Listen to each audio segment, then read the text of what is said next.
You're listening to the Doctor Is In podcast, brought to you by MartinClinic.com. During the episode, the doctors share a lot of information. As awesome as the info may be, it is not intended to diagnose, cure, treat, or prevent any disease. It's strictly for informational purposes.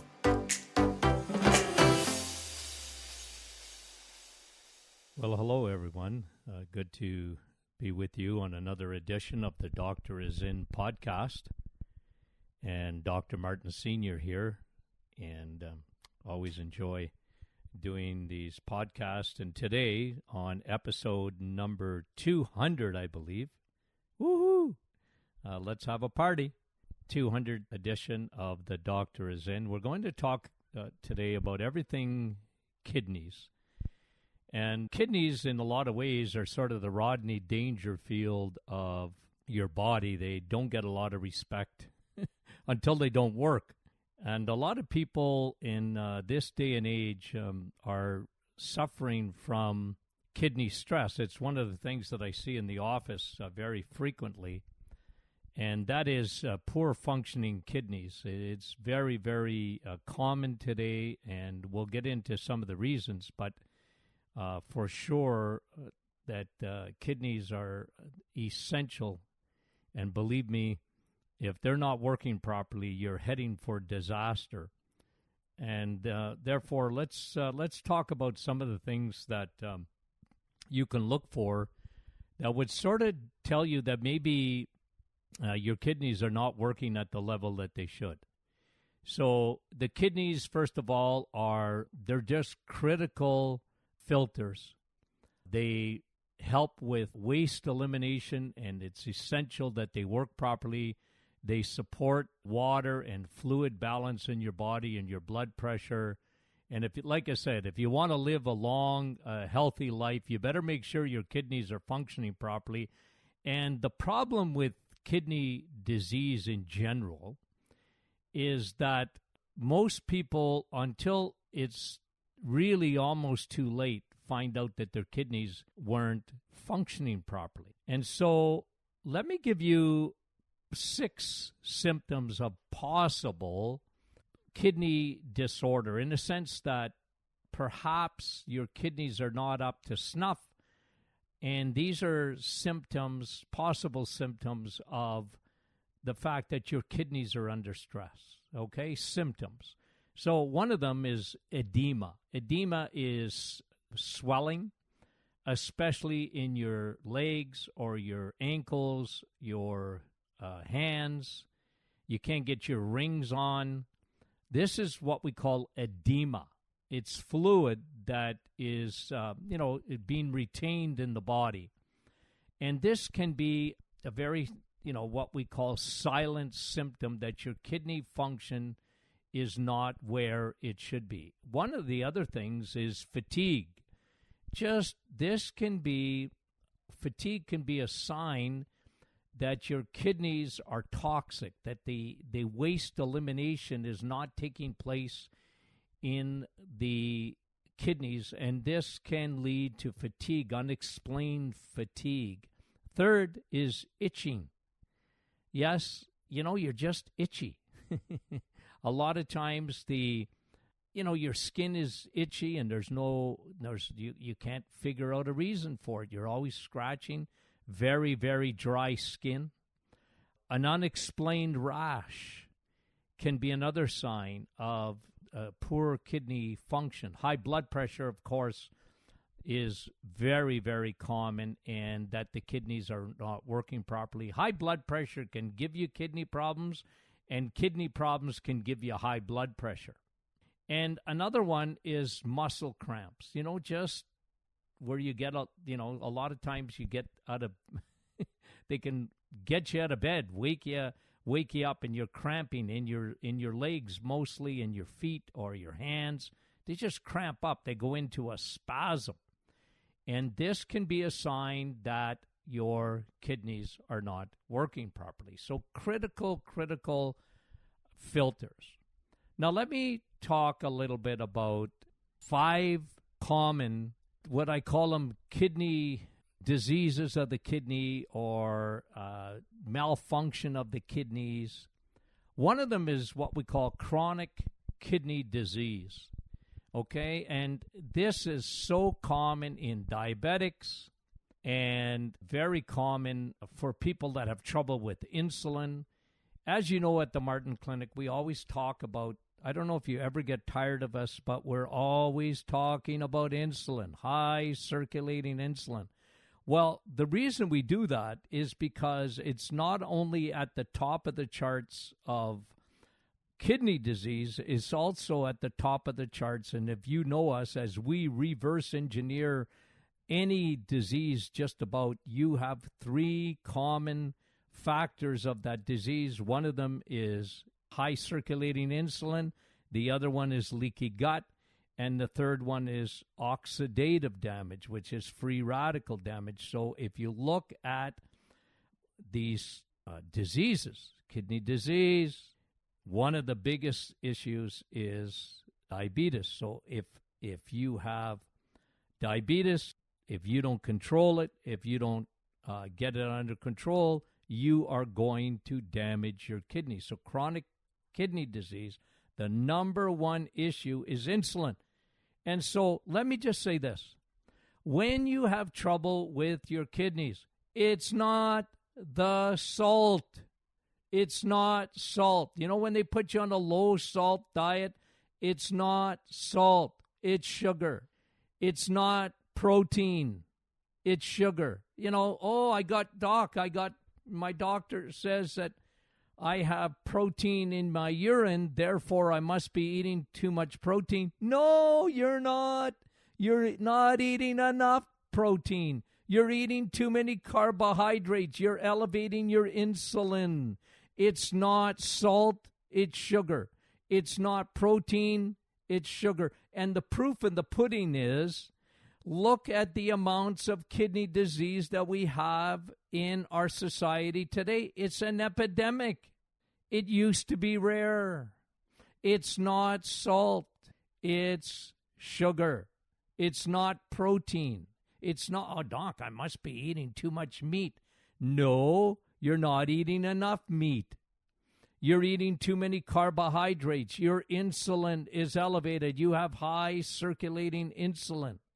And that, there's nothing more damaging to the kidneys than high circulating insulin, because glycation, which is AGE, glycation end products caused by sugar, damages the kidneys. It gives you chronic kidney disease, which will elevate your blood pressure.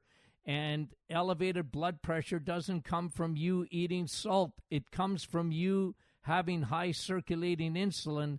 And I tell you, you can reverse kidney disease a lot of times with just getting your insulin down. And so chronic kidney disease. The second one is acute injury to the kidneys. This is very common again today. And here's the reason that it can happen is drugs. You know what's in your medicine cabinet? Just over-the-counter medications, Tylenol, Advil, Motrin, stuff that's in your even antihistamines and Benadryl and things like that. Man, you have no idea how difficult this can be on your kidneys. Acute kidney injury, non-steroidal anti-inflammatories, over-the-counter ones, and if you ever have to take Celebrex or anything like that, those destroy your kidneys, and it can happen overnight with no advance warning. You just been taking, maybe Advil for a headache, and you take it for 2 or 3 weeks in a row, and you can get an acute injury to your kidneys, and now your kidneys are damaged. Acute injury caused by chemotherapy. And, again, look, you got cancer and you take chemotherapy, but one of the biggest side effects of chemotherapy is acute injury to the kidneys. And here's a whopper: antibiotics. Antibiotics, the greatest discovery of the 20th century, can be a curse to your kidneys. Cipro. I've seen women take Cipro, and for urinary tract infections or maybe even for a kidney infection. And guess what? They've damaged their kidneys. And some of it can be permanent in just one dose of an antibiotic. And again, I'm not telling you not to take it. I'm only telling you what some of the common side effects of these medications. So chronic kidney disease, insulin. It's not salt, it's not protein, it's sugar. It's sugar. And acute injury, drugs, right in your medicine cabinet, over the counters, antibiotics, chemotherapy. Third, kidney stones. Kidney stones. Now, there's a couple of types of kidney stones. There's calcium oxalate. It's not caused specifically by calcium. And there's uric acid stones. And one of the main reasons that people get kidney stones is you got to go back to the diet.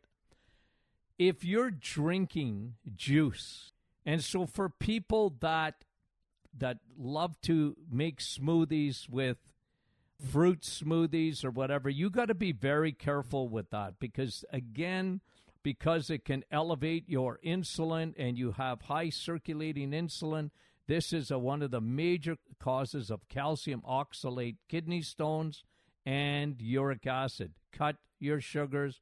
I call fruit God's candies, but for some people, they just can't have a lot of God's candies.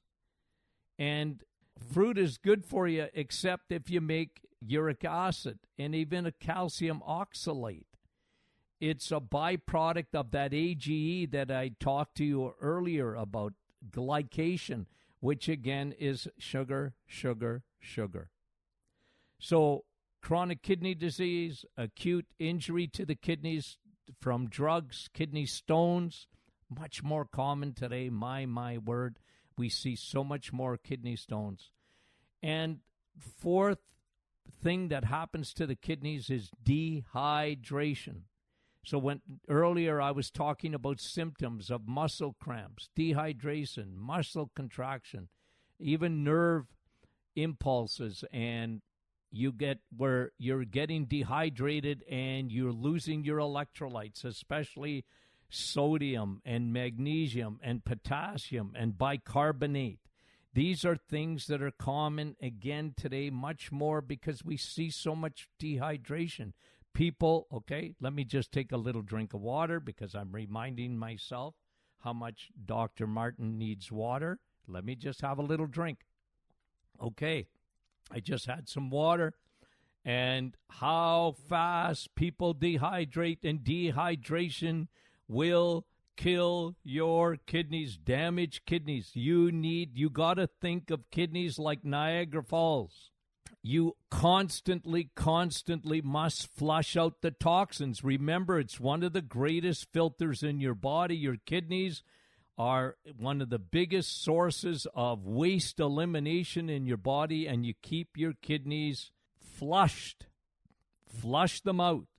And only water is water. You don't flush out your kidneys with coffee or tea or juice or whatever. No, only H2O. Water is water.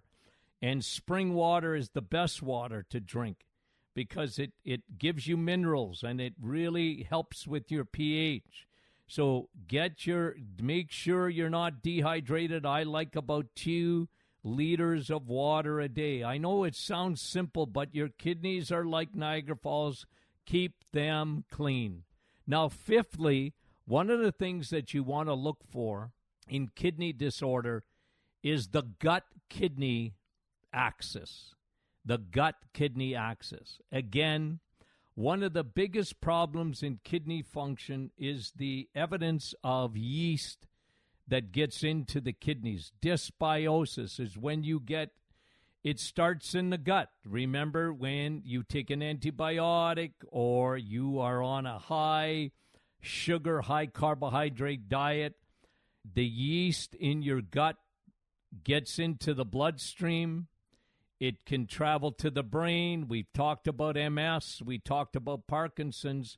But in kidney disease, or kidney malfunction, you often get a dysbiosis. And this is where yeast, Candida albicans, gets into your kidneys and causes a chronic inflammation inside the kidneys, and the kidneys don't function at their highest level because of that yeast.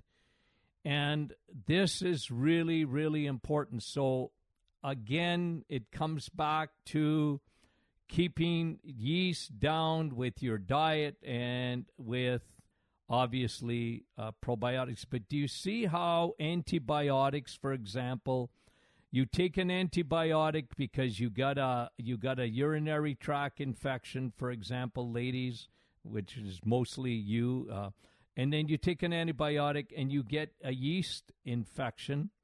It sits in the bladder, it crawls up the urinary tract, and then it gets into the kidneys, or it can come through the bloodstream into the kidneys. And what happens then is, again, that dysbiosis and yeast. You know, think of what yeast does. You have yeast, and you make bread with it, right? It makes bread rise, and so in the kidneys, it can really destroy kidney function, and that your kidneys are not filtering properly because of the amount of yeast in there. So this is really important. Okay, so what helps the kidneys? We talked about water. I call it vitamin W. It really does help the kidneys. Let me talk to you about a few supplements that really help the kidneys. Number one for kidney function, in my opinion, is vitamin D.